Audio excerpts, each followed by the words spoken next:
Bismillahirrahmanirrahim. Assalamualaikum warahmatullahi wabarakatuh. Lagi dengan saya Faris Fosul Haq dari kelas 1 BKIE.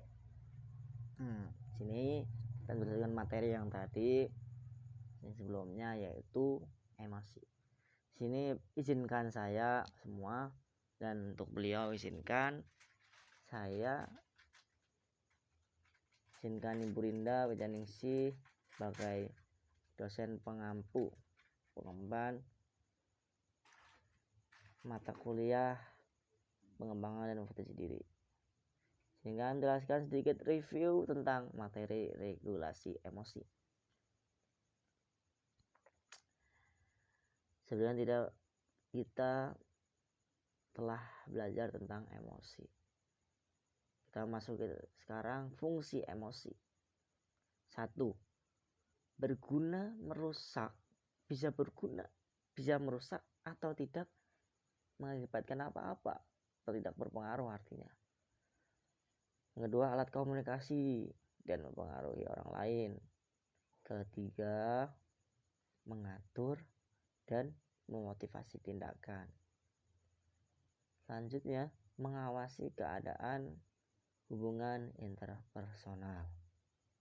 Yang nomor 5, menilai apakah hal-hal yang terjadi sesuai keinginan.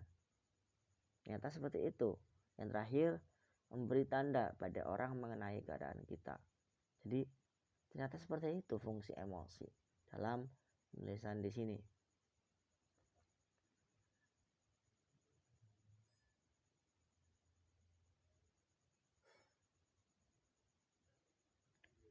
Oke, kita masuk ke pengertian regulasi emosi dulu. Regulasi emosi ini kapasitas untuk mengontrol. Jadi regulasi kapasitas untuk mengontrol dan menyesuaikan emosi yang timbul pada tingkat intensitas tepat untuk mencapai suatu tujuan.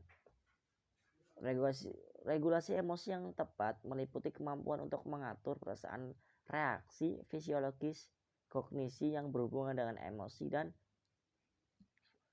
reaksi yang berhubungan dengan emosi. Ini tadi bisa disebut dengan regulasi emosi. Jadi emosi itu suatu tindakan atau suatu perasaan yang terjadi dengan berbagai faktor. Nah, di sini regulasi ini kapasitas. Jadi emosi itu bisa dikontrol, ada kapasitasnya. Namanya apa? Regulasi emosi, yang bertujuan atau berfungsi sebagai mengontrol dan menyesuaikan emosi, seperti itu. Oke, saja ada self monitoring. Self monitoring ini merujuk pada sengaja memperhatikan beberapa aspek perilaku diri sendiri dan dicatat frekuensi kemunculan perilaku. Selanjutnya, seseorang tidak dapat meregulasi tindakan bila ia tidak sadar apa yang ia lakukan. Cara evaluasinya, lihat kualitas perilaku, jangka waktu kemunculan, frekuensi kemunculan, dan originality. Yang ketiga,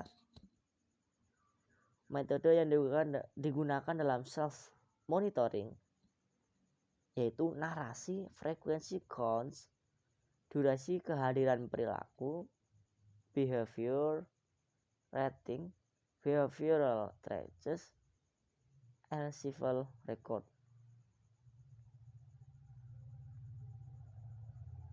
Yang terakhir ada kriteria self monitoring.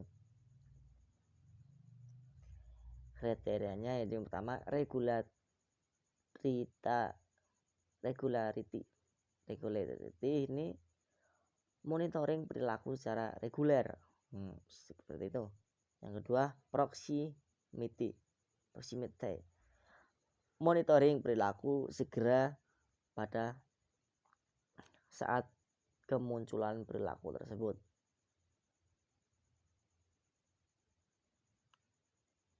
Selanjutnya ada self introduction. Self introduction ini individu secara mandiri membangun stimulus yang berbeda untuk menimbulkan cara respon yang bersifat self regulation sekaligus bersifat sebagai reinforcement.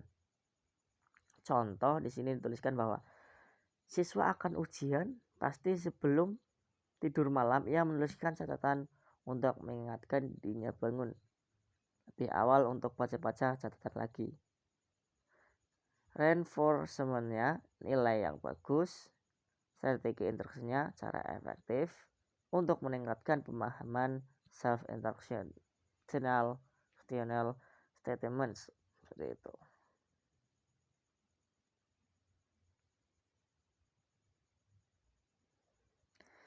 Hanya ada self-reinforcement. Di sini proses di mana individu memberikan reinforcement untuk dirinya sendiri ketika apa? Ketika ia menampilkan perilaku yang diinginkan. Nah, jika ia menampilkan perilaku yang diinginkan, maka inilah proses satu individu memberikan reinforcement untuk dirinya sendiri. Oke, kita masuk ke aspek regulasi emosi. Regulasi emosi punya aspek ada berapa di sini? Tuliskan 4. Strategis, goals, impulse, acceptance. Seperti itu. Terus ada tahapan regulasi juga. Tahapan regulasi yang pertama yaitu pemilihan situasi. Jadi kita untuk agar bisa mengontrol, tadi kan regulasi itu mengontrol emosi, regulasi emosi itu mengontrol emosi. Nah, untuk bisa mengontrol emosi, yang pertama pemilihan situasi seperti itu. Yang kedua, setelah kita mengetahui atau situasi itu bisa kita pahami, bisa dipilih seperti apa, kita modifikasi situasi agar situasi tersebut menjadi suatu emosi yang pas pada kita. Yang ketiga ada penyesuaian respon. Di sini juga kita harus memahami diri orang lain, bukan diri kita sendiri. Jadi kita menyesuaikan respon situasi yang kita pilih tadi pemilihannya. Yang keempat ada terbukanya perhatian atau development of attention. Yang kelima perubahan kognitif atau change of cognition. Nah, sini ada beberapa alurnya atau faktor yang mempengaruhi regulasi emosi. Faktor yang bisa mempengaruhi pengontrolan emosi. Yang pertama ada faktor lingkungan, yang kedua pengalaman, yang ketiga pola asuh, yang keempat pengalaman traumatik, yang kelima ada jenis kelamin, terus yang keenam usia, kemudian perubahan jasmani, dan yang terakhir perubahan pandangan luar. Selanjutnya kita masuk ke regulasi emosi, ceritanya sedikit-sedikit. Regulasi emosi ini mengatur situasi yang terjadi, mengubah respon dengan mengulas situasi. Alhamdulillah, mohon maaf. Mengulas situasi atau menekan atau mengintensifkan respon. Menurut Greenberg tahun 2003. Menurunkan frekuensi terjadinya emosi yang menekan dan meningkatkan terjadinya frekuensi emosi yang memberikan kenyamanan. Menurut MH 2004. Oke.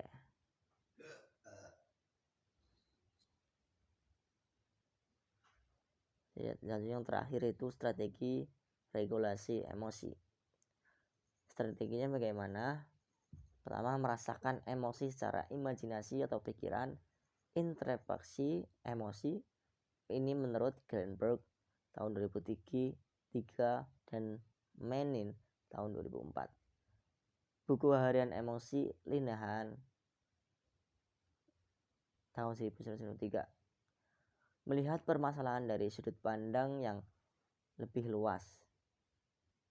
Ini untuk strategi kita, strategi regulasi emosi menurut Greenberg 2003. Pernafasan menurut Greenberg tahun 2003. Relaksasi menurut Greenberg tahun 2003. Menenangkan diri, ini juga masuk dalam strategi regulasi emosi. Jika kita dapat menenangkan diri, maka kita dapat mengontrol emosi kita. Mungkin seperti itu yang dijelaskan menurut Greenberg tahun 2003.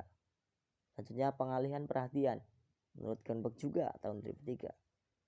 Kemudian ada menoleransi tekanan menurut Omaha tahun 2004. Sudah selesai kita pembahasannya tentang regulasi emosi saat ini. Terima kasih semuanya. Terima kasih. Salam sejahtera. Salam motivasi diri, pengembangan dan motivasi diri. Salam ketenangan jiwa.